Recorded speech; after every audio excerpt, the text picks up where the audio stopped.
So, hi, I love Hi. you. I'm excited to do this. It's fun. Okay, so basically the whole vision here was I wanted to make a podcast in and around emotions and feeling them, anxiety and overcoming it, business and going for your dreams, and then negative thoughts to positive action, right? So this whole, like, all the stuff we've already talked about. And I love talking about this stuff because I have been caught in my mind for years, mainly with anxiety and fear, and found that as I go through therapy, as I go through learning different things about myself, it really is unlocking growth. It really is that I can really see change. Yeah. And I know there's a lot of other people out there that are struggling with the same kind of thing. And so I'm interested in talking about this. I'm thinking maybe in the future I'd be able to put together a cohort of people who want to work on this stuff. Not like therapy, but taking action in like clearing out your anxiety and clearing out your fear and working with yourself. So the reason I wanted to have you on is to talk about all this stuff and then how it relates to the Enneagram. And let's just have some cool conversations. Wow. And it doesn't have to be anything. Mm-hmm. But I think if we have some fun, I mean, this is already fun, just kind of doing a project with you. I haven't done a project with you in a while. I know. But just to connect about this stuff and to talk about this stuff, because we always have such good conversations and we never record them. Mm-hmm. And so I figured it was time. Okay. So if we want to start with... You should start with some little chit chat with your guest. Well, chit chat. Yeah. Well, listen. Tell me, where do you hail from? Hey, where do you hail from? Born and raised in Buffalo, New York. Oh wow. Living in Nashville, Oh, wow. Tennessee. Wow. Now, how long you been here? You're hilarious. You're married to me, so you could do the calculations of. Well, I that. don't do math on podcasts. Unfortunately. I think we've been married for 14, so 13 years Wow. here in It's Nashville. really incredible. I know. Yeah. Well, what's your favorite thing about me? What'd you say? Okay, so why don't you introduce yourself? So this is Chrissy Irvin. She is my better half, and she's a growth coach using the Enneagram as the, what do you call it? As the method, as the Kind of the lens. tool, right? It's a tool that we use, and there's a lot of tools in our belt. We need a lot of tools in our belt. But it's a really useful one, you know? It really helps us understand kind of the individual filters. We have the unique filter we kind of like see the world through. Yeah. And what we are most motivated by in trying to get our needs met. And so there we go. Wow. Yeah, I did that with my foot. Wow, that's pretty impressive. That's really quite impressive. Yeah, I'm really passionate about it. I think, again, we need a lot of tools and a lot of insight, and no model is perfect, but it sure is useful. So Yeah. I'm grateful for the insights it's given me about myself and why I do what I do, right? Yeah. And it helps me kind of recognize, I have these compulsive things I do because I am motivated in a certain way and I'm fearful about certain things, and that's kind of unique to me and those of my type, right? Yeah. And also understanding you as my partner, understanding that you're really motivated in really different ways. Some of our patterns might look similar, but you have a different motivation and you're kind of functioning out of a different part of yourself more than I am. And Yeah. it's really helpful to understand that, because I don't take offense to things or think that you're trying to hurt me in the way that I used to. Now I understand, okay, he's doing that thing he does, right? Like, It's easier to see people. yeah. It's easier to see, and really the bedrock of all of it is compassion, right? For ourselves, for each other, for understanding, you know, this is a well-worn path. Yeah. For me and for you, and the insight is really helpful. So Yeah. That's really huge. The idea of compassion for self and others is, I think a pretty big breakthrough, because I feel like what happens a lot is as people are on this journey to figure out their anxiety or fear, whatever it is that they're doing, they notice what they're doing wrong, and then it hurts because, look at me, look at what I'm doing wrong. And then it's a whole season of like shaming yourself, which is really like kind of counterintuitive. Like when you're trying to heal, Sure. It's like, let me beat myself down more. And like, that's actually not the way through. It's not the way through to hurt yourself and bully yourself or whatever negative voice you have in your head, that has hurt you. You almost become that negative voice. Sure, yeah. As you move forward. Shame is a terrible motivator. It's really never going to get us where we want to go. Yeah. And that's why I really, really lead with compassion in this work, and try to lead for that even for myself. And sometimes that's hard. It's hard to find that. But if it's always, I'm doing it wrong again, really there's a lot of people who don't even know what they're doing wrong. Like they don't even have the insight. Right. And it's not even necessarily... I think maybe wrong is the wrong term. But they don't even know how they're hurting themselves and their relationships. They don't even realize the habitual patterns they live out of, that are not actually their true selves. Yeah. Right? Their persona. It's their personality. It's their ego trying to protect them.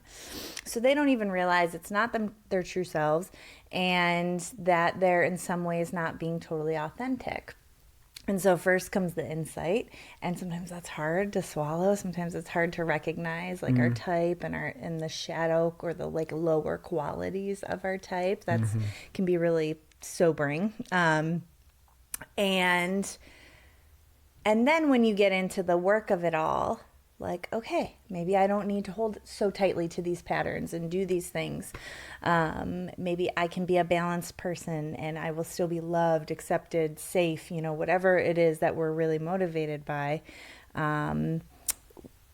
We start to do that work, but we have to recognize with compassion that this is going to be a journey, and I'm going to fall back into my old patterns, and I still do. I've been doing my work for years and years, and it's easy to do. Yeah, it's easy to do. It's your nervous system almost feels more comfortable with your flawed patterns, even toxic patterns, right. Because it's how it's trying to keep you safe, right? Yeah. That's what you're used to, and your ego doesn't want you to change. No, it's very scary to change, and so the ego tries to protect you. Don't change, keep doing what you've been doing. But that's, of course, not the way to evolve and become a balanced person who isn't so confined by the strategy of a personality or the boxing in of the personality. So really, what the Enneagram is intended to help us do is get out of the box we put ourselves into. Of course, we didn't choose that box. It's not like we intentionally did this. Well, you can't even see the box necessarily. No, sometimes. You can't. But it's not to label people. That's kind of a misconception, right? It's not to say, well, you're like this and that's how you are. And if anything, that's like the opposite of what it is. Because if we just stay stuck in those ruts or use it in a weaponizing way, that's never how it's intended to be used. That's interesting. The idea of like being a certain number and kind of feeling like, well, this is who I am and how I am. I remember when I first typed as a 5, I'm a 6, but I typed as a 5. And I kind of leaned into it more. It was kind of like, okay, I have permission now to be how I am. Give me the data. I remember which ultimately, give me the data, give me the information. But that was, I was mistaken there, kind of going down the wrong road of like, okay, I can kind of sit in my however I am. And that's really not what the work has been. It's been identifying like, okay, this is kind of how I've come to the world or how I see the world or what I'm motivated by. But the work is to now figure out, where is this holding me back? Where is this pattern keeping me stuck? And then taking steps outside the box that I kind of just fall into without thinking. Yeah. And it's really true even when you properly type, right? Because there's a connection point we have with our type and we really resonate with it. And so sometimes I see this a lot with clients, with friends, we lean even more into our type because we're like, I feel kind of known by this. But the goal is to start stepping outside of that and realizing, I'm still safe. I'm still like people, I'm not abandoned, right? Right. We're talking about in our patterns, we are trying to not sit in them. We are trying to grow. We are trying to not just take it on as a kind of just wear it and just go, well, this is how I am, but instead start pushing into kind of some new territory. Yeah. And that brings me to this idea, or this thing I'm obsessed with lately about our stories and how the stories that we believe can keep us stuck. And I say stories meaning, you know, the things that we almost just take for granted, like you're saying, like we don't even see them sometimes. I feel like I'm very obsessed with this idea that a lot of the growth is just seeing what it is that we're already doing as a thing. Oh, look at me, that's what I'm doing. Like once we can get to that point of it, like observing and seeing it, that's where the growth really starts, because before that we are not able to make any change because we don't see anything that even needs to be changed. And then once we can see our stories and see our patterns and start to like, oh, that's I'm doing that because of this, also with compassion and not shaming ourselves. Right. But then I feel like pretty much after that point, we've won. Now, obviously, there's a lot of work to do as we try to break through those patterns. But seeing our stuff has got to be the hardest thing to do on this journey. Yeah, there's levels of hard, right? Sure. I think it is, that's where I love sitting with someone and doing a type exploration to figure out what their type is. So there's 9 types. Yeah. I usually really discourage people from doing online tests because our types are so nuanced. We are so nuanced. We are diverse and complex. And even, you know, you could have 3 type 9s and they look really different from each other because of, you know, for a number of different reasons. And so, I love doing those typings, and I'm guiding, right? I'm not typing people. They are typing themselves. They know themselves better, right? But I'm the guide. Of course, I know about the types and I can help them kind of flesh it all out. And when they land on a type, when they really discover their type, that light bulb going off, it's huge. It's huge to just really connect with, okay, that is why I do what I do, right? And that's the first kind of unlocking of kind of noticing the patterns or behaviors, right? The behaviors that we do or we perpetuate, or the things we feel like we need to do in order to get our needs met. We start to really notice them once we identify our type and we really understand it well. And that work can go on because there's so much depth to it and there's so many layers. And of course, us as individuals, because of our upbringing and our traumas and all the things impact how that shows up for us. But I notice myself doing the things or feeling compelled to do the things that I know are just really tied to that tender part of me that feels like I need to get my needs met. Right. In a very certain way. And so I really feel like understanding our Enneagram type can really help us even pinpoint more the stories. Right? The narratives that we have. Take a type 1, for instance. Their core motivation is to be good, to do the right thing, right? And that's noble. It's beautiful. It's valued. It's virtued. Like we love that. We love our ones for that, right? But because of that core motivation and their fear that they're actually innately flawed, and then that they're not good, that propels them into a life of perfectionism, of needing control, of being very critical of not only themselves but others, right? Of micromanaging and being hyper vigilant in a way that is again, kind of needing control. And it bothers them so much, but it is the pattern they feel like they need to do because they need to be perfect.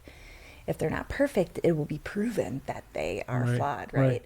This is connecting back down to the main story, that the root level is the story, and then out of the story come these behaviors that then also the behaviors in themselves can cause trouble, right? If you're trying to be too perfectionistic, then that can cause conflict with other people, whatever it is. It's like, that's not actually the thing.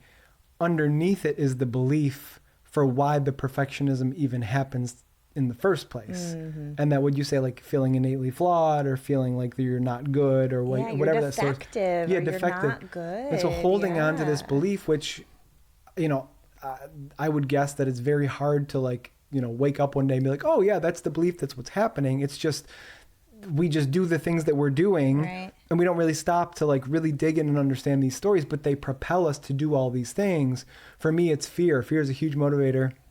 And all these stories that I'm uncovering are leading me to understand why I'm doing the things I'm doing, as opposed to just doing them, which is so easy to just, you live your life and you do the things you do. To uncover the stories, which then help you have an at bat or have a chance of maybe not doing the thing that you've always done, which then unlocks a new reality for yourself. It unlocks a new life for yourself, as opposed to feeling stuck and constrained and frustrated in your patterns. Yeah. And kind of recognizing, right, that, for, again, just the example of the type 1, for them, their story is that they need to be perfect, that they need to be good and kind of prove that goodness. And so how does a criticism feel to a type 1, right? Like, that's soul crushing. Yeah. That is really difficult to take, because it feels like evidence that they're defective. And so they are the most responsible type, the most dutiful type. They will take everything on their shoulders. Their to-do list is 1,000,000 miles long. And guess what? They're not going to relax or rest or play until that's done. Right. Because of their story. Because the story is you must be good and above reproach and always doing the right thing. And it doesn't feel like the right thing, it doesn't feel good to play before the work is done. Right. And all 9 types have their own kind of lens and their own pattern. Right. But, and this is a big reason why my whole model of using the Enneagram for personal growth is, it's the tool I use because everyone needs different kinds of evolution, personal evolution. Everyone needs different kinds of personal growth.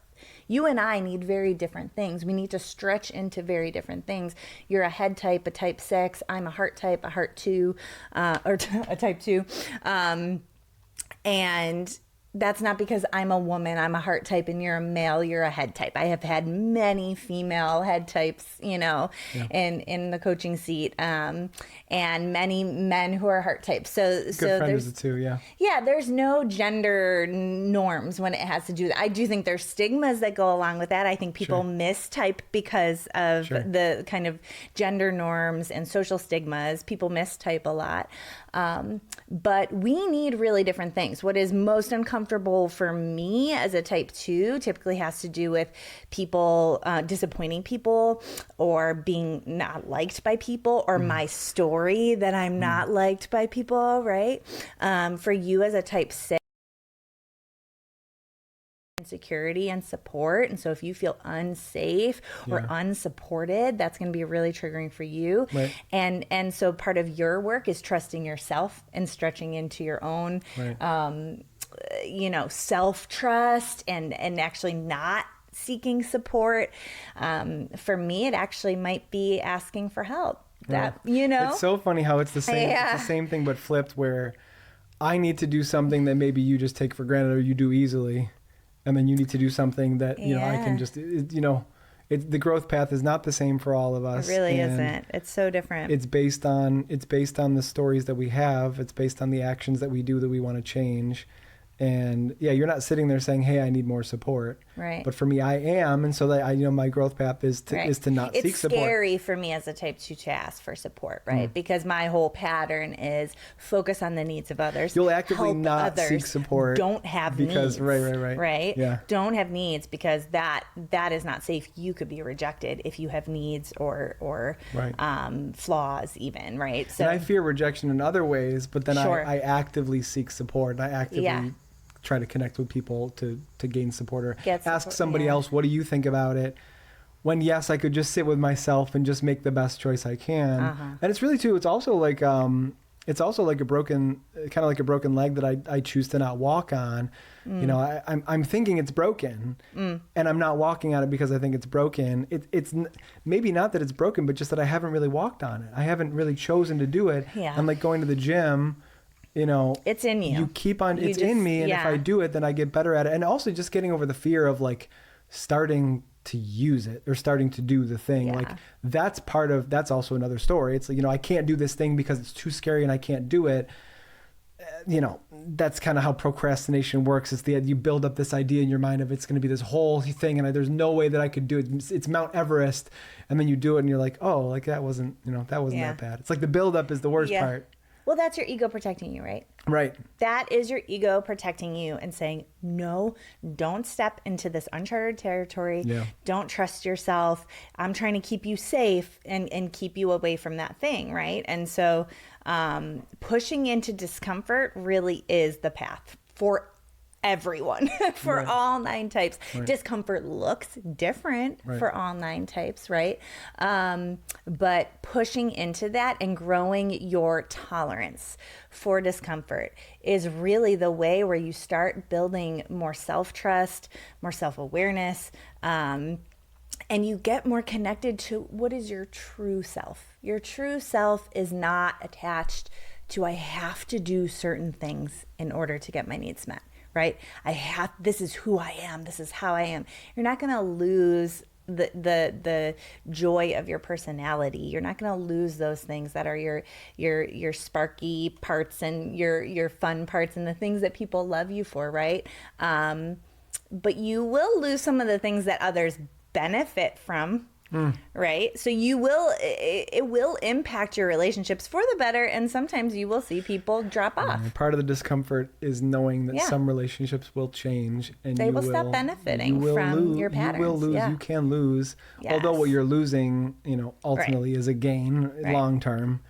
But that's scary for a lot of people. Oh yeah. And will cause people to stick and do things that they shouldn't be doing, that aren't healthy, for years and years and years. And then we end up with all this overload of anxiety or overload of fear, overload of shame, or overload of whatever else that really then hurts us more than just our mind. Then that manifests into the body. We get sick, certain things, you know. Oh my gosh, the body. Yes. And we don't realize that maybe sometimes that's our pattern. So the belief happens, and the belief causes the actions, and then doing the actions cause a result.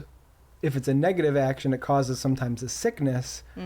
But that's all traced back through down to that core belief. And as we can go do our work to uncover those layers, to really just see what's going on, then we can start shifting those beliefs or attempting to shift those beliefs. You know, I guess like you said, the one believes that, you know, I'm not good or whatever it is, whatever that core belief is. I'm defective. The fear or whatever it is, start shifting that or start speaking to that as our own wise self, speaking to that and being able to kind of come against it or counter that and not just do the things that we automatically do, but instead, you know, try to shift this underlying belief, which then will have the ripple effect up to different actions, up to different results. Yeah. Which then that's where we shift our mindset, and then our reality changes. It's not we just shift our mind and nothing else. We shift our mind, and that changes what it is that we do. Yeah. And that then gives a different result. Yeah, and here's the thing, like a lot of the things that are kind of ingrained in our different personalities and just who we are as individuals, they're not necessarily bad, right? Like, if one of my patterns as a type 2 is to deeply care about people and connection and wanting to help people and serve or notice people's needs, right? And help them.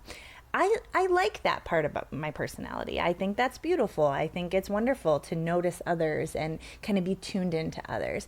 The problem is where it gets to, I'm doing this because I need to. I'm doing this because otherwise they will reject me. Or I'm doing this even more kind of deep down, when you can start to notice, I'm doing this because I want to try to secure this relationship, right? It's hard to see. Young twos or people who just now understand that they're a two, they're not going to notice that at first. They're going to think, no, I just love to help. And that is actually true. They love to help. But there's kind of a deeper motivation there that they fear if they stop helping, if they stop being the helpful one, if they stop only focusing on other people's needs and they have needs of their own, that people will reject them and not like them or not want them around anymore. Yeah. Baked in fear, steeped in fear. Yeah, that's where, and it's kind of this, for heart types, there's a lot of shame in there, right? Like this, it's very identity based for heart types. So 2s, 3s, and 4s, it's very identity baked. And so it's all about how I need to be for other people. It's others referencing, like what other people see me as and how I'm showing up in the world. And it can feel, I mean, that can be an endless rat race to just, you know, try to win people over or be seen in a certain way. And so the actual behaviors can be really beautiful and lovely, and when they come from like a really pure place, that is, I have margin, I have space to help, I'd love to help you because I love you, like that is the purest form for the type 2. That's the wonderful part of the 2. Right. And we love to see that. But when it's from a place of, oh, I now see I was really trying to secure that relationship, or I was really trying to be liked, or I was really trying to be seen as this really giving person, like, oof, that's hard to look at and to notice, but that is where the good stuff comes. Like that is where the real growth starts to happen, when you can be honest with yourself about that. The true motivations and really seeing, I'm seeing here as we're talking about it, this idea that the having fear as a motivator for any of the types. Sure. If making a decision out of fear is not, it's not ideal. It's not gonna lead to what we really want, even though like it's a survival mechanism. It's us living our lives because we fear this lack. We fear this is going to break. We fear we're not going to have whatever. But it leaves us in this fear state. And I feel like that gets me to kind of another core idea that I want this podcast to be about, which is seeking an understanding about how we operate out of fear and to try to get away from that. There's fear everywhere in the world. Yeah. And if we can have moments in our own personal growth where we can recognize our fear and not just act out of it, but stop ourselves and make a better decision, realizing, oh, I'm making this decision out of fear. Do I really want to do that? Not to say you can't do almost maybe literally the same exact thing, but coming from a better heart space. Yes, it truly is about the motivation, about purifying the motivation. I don't think I don't think anyone ever arrives, but I don't think you could have you could have a room of the healthiest people on the planet, right, who have done their work. Yeah. And do I think they will be way harder to figure out their Enneagram type? Absolutely, because they're not going to have such a strong attachment to those patterns or even those beliefs anymore. But I still believe those really lovely qualities. Like, I think ones will still be really valued people who care about justice and doing things right and honoring others, right? I think those things will remain. Like, but it truly is, okay, why am I doing this? Yeah. And so it requires a lot more connection with your intuition, which all 9 types can use, even gut types. There's head types, heart types, and gut types. Even gut types can use more connection to their intuition. I often coach with gut types, and even they have a hard time telling you what's happening in their body, or they're responsive. They can be reactive even in trying to get to action and do the right thing, that they actually don't tune in to, like, do I have capacity for this? Ones are historic for that. They take so much on their shoulders. 8s are the quickest to action, another gut type. So they're going to be very quick to action and maybe think about it later, right? And 9s often struggle to even know what do I think or feel, because they're merging with others so much, trying to keep the peace. We can go over all 9 types another time, but even they struggle to get in touch with their intuition. Even heart types struggle to get in touch with their own feelings. 4s are probably the best at it, the most well-versed at it, but even sometimes naming their feelings is difficult, let alone the other types who really struggle to name what they're feeling.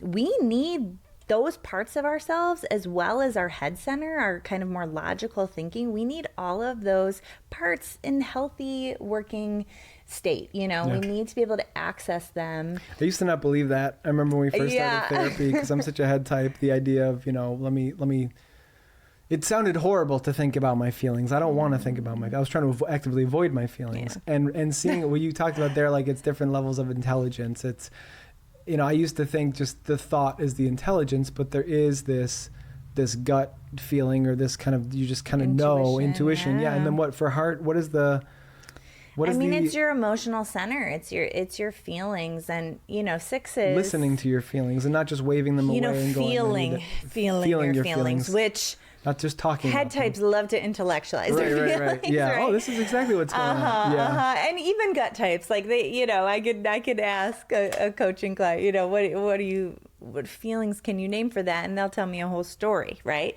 Or why they did what they did, because they're concerned with right action. As opposed to like taking a moment and like feeling. Yeah. They, and it's not that they're not trying to do the assignment, but it's a blind spot to them, right? So actually feeling your feelings is the only way to like let them move through you. And as a 6, that's what I didn't know for so many years. I mean, fear's a feeling, right? Like, and so you've got plenty of that. You have this head-heart cycle going all the time if you're not careful. And being tuned into your fear and kind of loving your fear and thanking your fear, right, for showing up for you and trying to keep you safe, is the only way to kind of release it. And say, hey, I don't need you here. Okay. Like, and for 6s, really all head types, it's actually more anxiety. It's about what's going to happen. I have a very active imagination, and sometimes not for the better. Yeah. What could go wrong, right? Whereas the 7s might say what could go right, but I don't want to miss out. So they have fear too. 7s have plenty of fear. They don't think it sometimes, or people don't think they do, because they're the spontaneous, fun-loving ones. Because they're flipping it to the positive. Yeah, but they're very worried about missing out. They're very worried about being in pain or boredom. So they're going to keep themselves very busy and very, even if those things some people might think are boring, they are keeping themselves engaged at all times, right?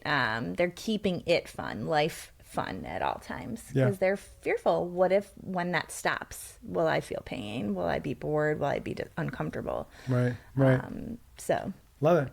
Okay, cool. Well, so to finish out, what I'd love to do, if you want to, is go through all 9 types and then just talk about the positive parts of each. So we talked about the one, like kind of the negative thoughts, the negative feelings. I'd love to just, and let's try to make it kind of quick, like quick shots. Yeah. Then after that, you can just kind of, if you want to share a little bit about your website or where people can reach you, if you'd like to share that. But let's go through all the 9 types and just say quickly, like what the positive parts of each, or the kind of the best blessing to the world, why they're the blessing to the world. I love this question, because I find there is a lot of content out there, a lot of material now on the Enneagram. And the Enneagrams from the early 1900s is not a new model by any stretch of the imagination. It's been widely researched and, has a lot of really respected thought leaders, psychiatrists behind it, and the development of what we understand about our personalities. But there is a lot of shade thrown at the types, right? It can really be used in ways that are weaponizing and harmful. And so I love your question. Let's play positive. Yeah. So, I mean, the ones we've covered a bit already, but they are the most responsible, the most dutiful. If you want something done and done well, give it to a 1. Type 1. Ask a 1. They're going to follow through. They are true to their words. They're going to be meticulous about it. And they really care that things are done right and that they are doing right, in the world. Yeah. Type 2s. Again, I shared a little bit about that. I'm a type 2. So heart types, they're the most relational of the types. So they are connected to people. They want to be helpful to people. They want to be supportive to people. They're the person you can call when you're having a really rough day, right? They want to be supportive and loving and caring, and empathy comes very naturally to twos. So they can naturally feel what you feel. They might struggle to feel what they feel, but they can really feel what you feel. Type threes, sometimes called the achievers. We love a type 3. They're energetic, they're competitive, but they have fun with it. They are high achievers. They are successful. They really show us how it's done. And they step into the world with boldness and confidence that is kind of unmatched. And it's really awesome. And sometimes, they say they're faking it till they make it. But they're a heart type, and they have tenderness where they are really concerned about people and connections. And so they kind of thread that needle of having really good personal success, but also wanting that for others and supporting others well. Type 4s. Type 4s are probably the most emotional of the types, but not the most emotive. So type 4s are going to feel their feelings a lot. They're going to kind of do it on their own. But they are the ones who can go to any depth of feeling with you, right? None of that makes them uncomfortable. They don't bat an eye at any hard feeling or anything you could say. They can take it and they can go there with you. So, in a time of crisis, to have just the empathy of the type 4 is really, really impactful. And they're often very creative. They can be artists and musicians because they really they touch into the depth of life in a really special and unique way. Type 5s. Type 5s are going to have the information, the data, the research to back decisions. They're going to be the ones that are probably going to know about that obscure thing that you want to understand better. And if they don't, they're going to go there with you to help you understand it, and they're going to learn something along the way, right? 5s are also really, really great to confide in. They're going to give you really sometimes pragmatic, but really straightforward advice. Like, they're willing to be really honest with you, but they're also very private types. So, if you share something with them, it's going to be in a vault. Like, it's not going to anyone else. So that's something to treasure. Type 6s. Let's go. Love of my life. Type 6s they're often called the loyal skeptics. So there is a skeptical side of them, but they are so loyal. And so if you have a 6 on your side, you know that they will have your back, that they will support you, that they really want to see you win, right? So they're going to do a lot behind the scenes to help you. They can work tirelessly, sometimes to their own disadvantage. They need to know, when they can reel it back, because they will really go the extra mile for people. They're really dedicated to helping others. And they're going to think through what could go wrong. And that is a really powerful tool. It's really powerful to be able to see what could go wrong and think really strategically. Type 7s are going to... Is that okay? Yeah, okay. Type 7s are going to make sure you have fun. They just are. When you're around them, you're going to laugh, you're going to smile, you're going to enjoy your life because they're doing that. They are really good at planning parties and cheering you up and really, being what you need when you are having a down day, right? So everyone loves a 7. They're just kind of the life of the party, and they just really enjoy life. And that is something we can all aspire to do more. Type 8s. Type 8s are advocates. They are going to protect the underdog. They're going to support those in need. They are going to protect the vulnerable. They are going to make sure that nobody is taken advantage of. And like I said earlier, they're also the quickest to action. So again, like where the 1 might be really precise in how they get something done and they get it done really well. If you want it done fast, an 8's going to get it done, and they're going to have a lot of impact. Impact, I would say, is a word for both 1s and 8s in kind of a different way. But yeah, 8s are awesome, and they're going to be very direct with you. They're going to be honest, and that is definitely something to appreciate.